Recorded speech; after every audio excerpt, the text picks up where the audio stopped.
Ciao gyerekek! Ha valaki tudni akarja, hogy miről szólt a legelső videóm, akkor most elmondom, mivel nem volt hangja az egész videónak, mert raktam be egy kibaszott zenét, és nem jött össze. Na, a lényeg az, hogy ez a szekrény, meg az a szekrény ki lesz dobva, hát nem ki lesz dobva, hanem levisszük mamámhoz, és szóval két szekrény helyett lesz egy, ami mégis ugyanez, mint kb. Ugyanilyen, mint ez, csak ekkora lesz a fogastartó része. Azt hittem ilyen valaki. És itt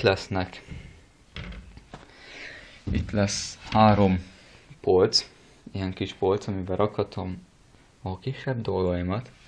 Itt meg 3 nagyobb polc.